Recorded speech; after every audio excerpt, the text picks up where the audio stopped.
When is the right time to resolve conflicts? When is the appropriate time to resolve conflicts? When, especially in a relationship that has children involved in it, at what point do we consider those children? When do we set conflict aside and look at a bigger picture? Love happens. Yes. Two people meet themselves, fall in love, start a relationship. And along the line, they decide, you know what, let's take this relationship to the next level, which is marriage. Like I said, love happens. And love is not enough to hold a home or marriage. I guess that's something that needs to be talked about. I believe people just think because I love him, I love her, it's enough for us to, get married. But it goes beyond that. Life happens, challenges come, and many a times it can be overwhelming. And now, especially in a family where children are now involved, initially it was just the two of you. Now you have a child or children. So all that put together can be overwhelming. And for whatever reason, you guys feel, you know what, we can't do this anymore. We want to go our separate ways. What I really don't understand is why the bitterness? Why? Why the hate? I know there's a thin line between love and hate. But the fact that you once loved this person, the fact that you have a child or children out of your union, I believe for whatever reason, the conflict that brought about you guys going your separate ways should not be so bad that it graduates to hatred. And because it has gotten to that stage, some people use their children as tools to fight. Initially, it was women that would do that, hold on to their children. I wouldn't want them to have anything to do with their father. Now it's like it's an in thing whereby it depends on who has the resources that does that. But we forget that these children did not have a choice of who their parents should be. The two of you decided it was time to have them, and they came. You forget that these children have feelings, emotions. You are their first role model, their first love, their caregiver. In the midst of all these conflicts, nobody considers these children. Nobody. Decisions are not being made to suit these children. Everybody becomes selfish. These children, they go to school. They have friends. At times, when they come early, Probably they come with the school bus and they see their friends being dropped off by their dad or mom or both parents. Do you know how that child would feel? Or if they are having a career day or career talk or something that has to do with either parents, and unfortunately, this child is staying with either the father or the mother, not with both parents. Do you ever think of how that child would feel? I know kids that find themselves in this situation would come back home. Let's take, for example, they are staying with their mom. They'll come back home and ask them, where's daddy? Where's my father? Or who is my father? For a child to ask that question is born out of pain. Is born out of pain. This child needs answers to questions they cannot wrap their heads around.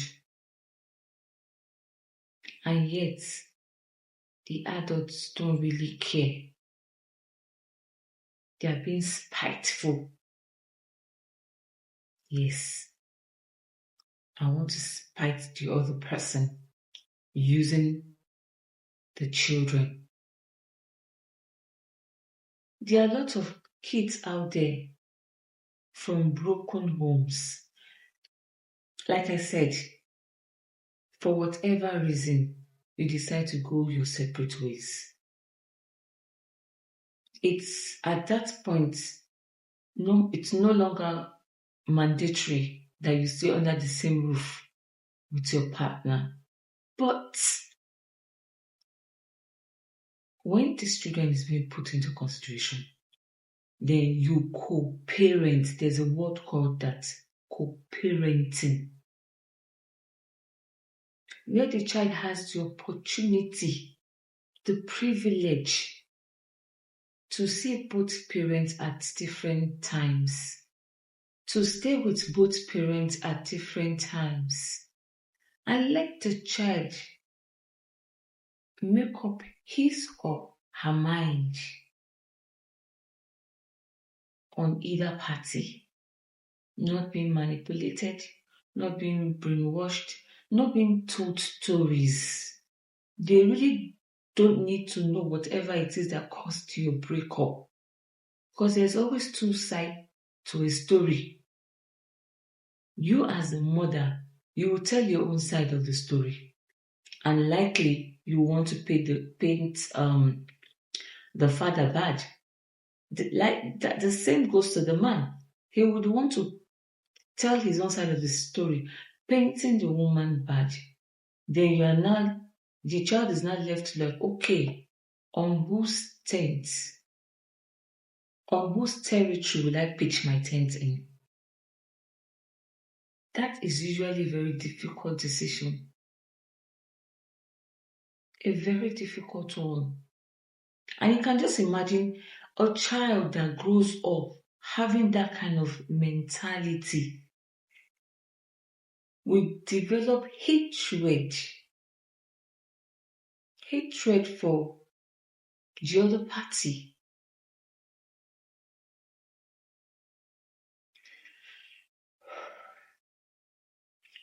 Before we continue, I would like to introduce myself. I'm Nonye, and this is Chat with Nonye. If you're seeing me for the very first time, kindly subscribe, like, and please share your thoughts down in the comment section. This is a topic that burns so much in my heart. Probably because I'm a teacher and I meet with kids. You know, I once had a child in my class, and he's from a broken home. And this young boy, you know, he understood in his own little way. You understand? There will be a time where probably in a week, his dad will come picking him up 3 times, and the rest of the week he stays with his mom and stuff like that. But at a particular stage, I just discovered this guy was now withdrawn. Each time he cries, a very strong boy, he hardly cries. But each time he cries, he's always saying, I want to see my mommy, I want to see my mommy, for whatever reason. A boy that never cries, all of a sudden, starts crying. And there will be at times where his mom will bring him and he wouldn't want to let go. I discovered that this child was actually feeding off the energy from both parents, and the one that he feels does not sit well with him at that time, he cries. He cries so much and so bad, and my heart bleeds for him. Today I would like to be talking about late evangelist Olubunmi Akinonu Adeoye, who unfortunately passed on the 12th of January. She's a gospel artist popularly known as Omiji Ojumi. Olubunmi Akinonu was a native of Ondo State. She obtained her first degree from Lagos State University and went ahead to get a diploma from the Polytechnic of Lagos State Polytechnic. Love found Bumi. Yes. Love found Bumi. And when love found Bumi, they had a common interest: music, the art of music. And you can just imagine when you fall in love and this person you're in love with shares the same dream, aspirations, you would think it's going to be an easy ride. You would think it's going to be all smooth sail. Because, hey, we are headed towards the same direction. But like I said, love is not enough. Love is not enough to hold a home.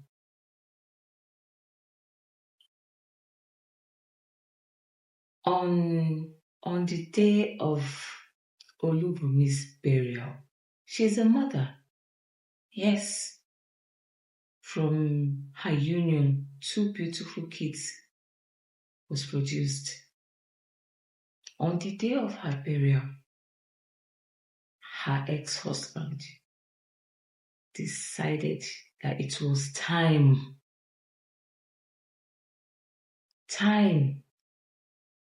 to talk to his children. I will love you. I am not. I will love you. I am not. I love you. I will love you. I will love you. Hello. I want absolute silence, please. Absolute silence, because she wants to talk to her father, and her father wants to pay last respect to her beloved, to his beloved wife. So the children want to speak to their daddy because their father is not in town. So the father wants to pay last respect to their father. Okay. So please, absolute silence, please.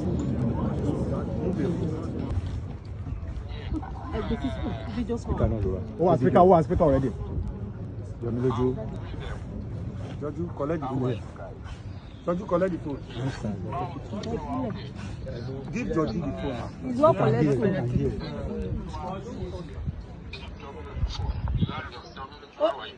Ọlọ́run gba fóònù. Wọ́n ń bá sọ̀rọ̀ lọ́wọ́ ẹni Wọ́n bá sọ̀rọ̀.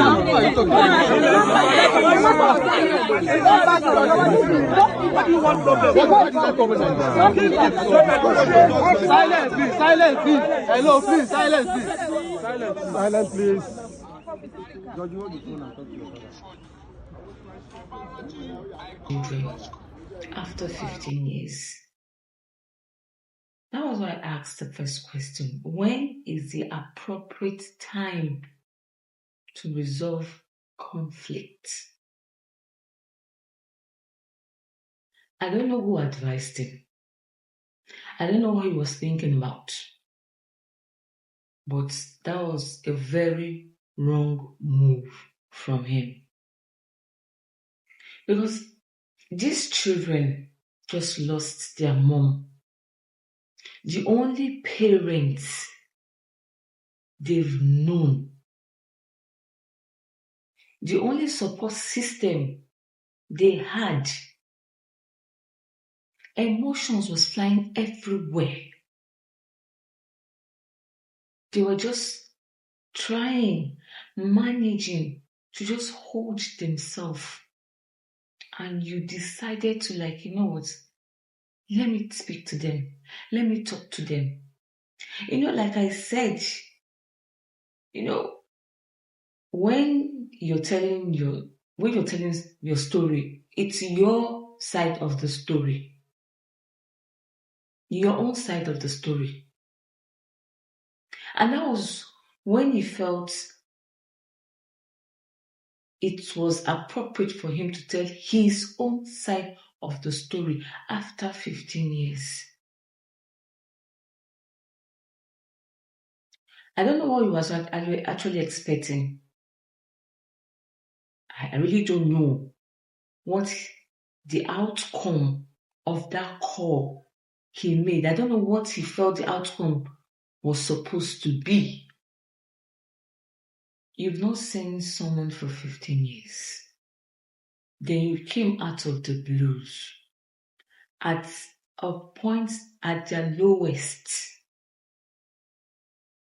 And you actually expect a hug. Please. It didn't make any sense to me.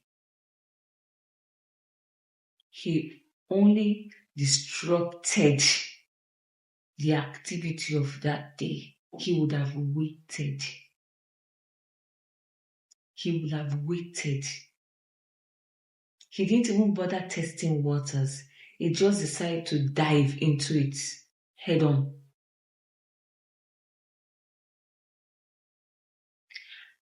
I'm going to read a statement he posted on Facebook, because since Bumi died, Bumi Jojumi, he's been online telling his own side of the story, and then I'm like, okay, why did you keep quiet for 15 years? Why is it not in the public eye before now? Why do you feel this is just the right time for you to? That's why I said I don't know who advised him. Because as a matured man, I expected more. These kids are grieving.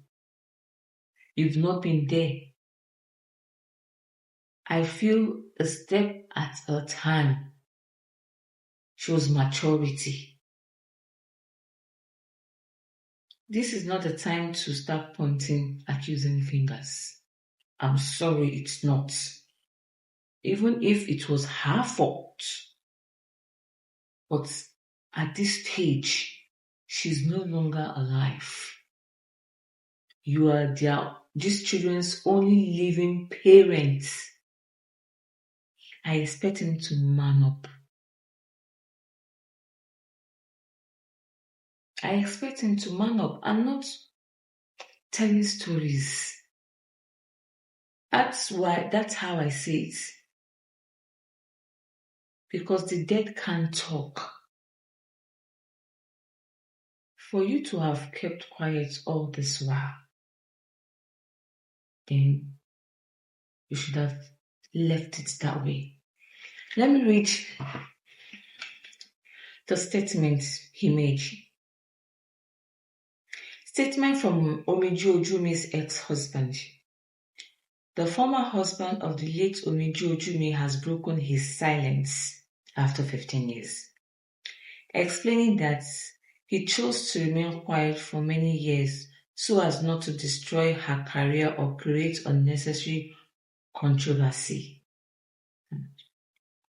According to him, the incident that later played out publicly during the burial was triggered by statements made by their daughter, who reportedly described him as an irresponsible father, a claim he strongly disproved. You would not blame her.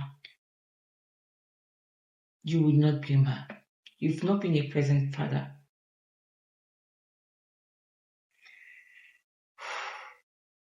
He explained that he sent his siblings to represent him at the service of song, believing it was a respectful thing to do. However, he said the situation deeply affected him emotionally, especially considering that he raised their daughter for about 7 years. According to him, the child lived with him from the age of 3 months until about 7 years old, while her mother frequently traveled between Nigeria and abroad for work. Like I said, the dead can talk.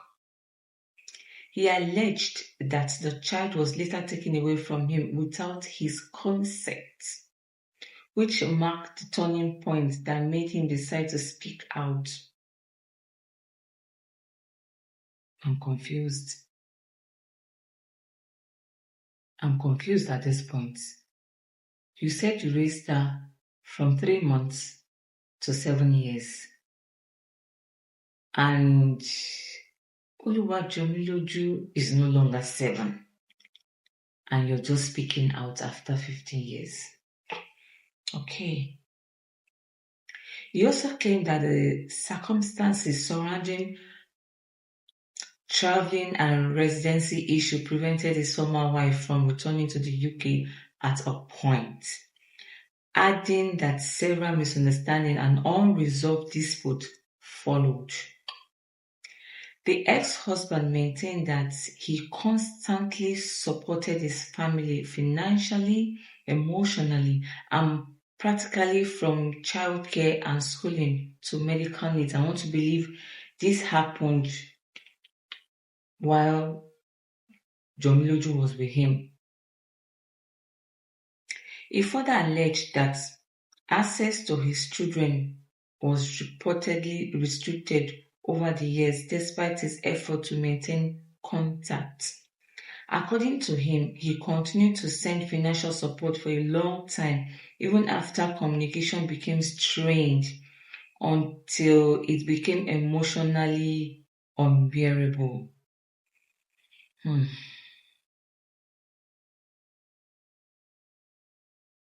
On the burial arrangements, he said he made several attempts to resolve issue peacefully. I asked the question again, was that day the appropriate time? Was that the appropriate time? I get it. You want to resolve issue, but not that day. Emotions are very high. These kids have been broken. They've lost someone. It's not just anybody, someone dear to them, their mother. No.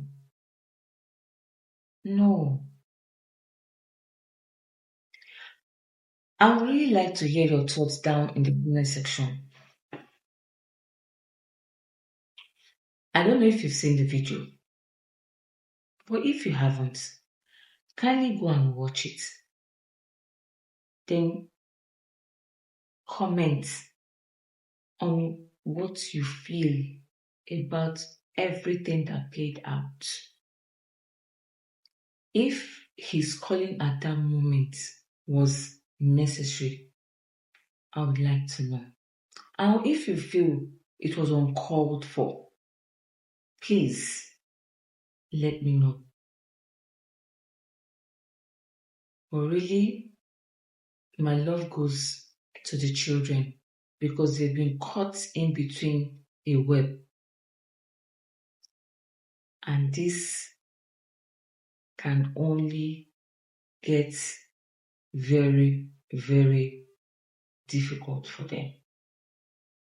I wish them all the best. Like, subscribe, and I will see you in my next video. Bye.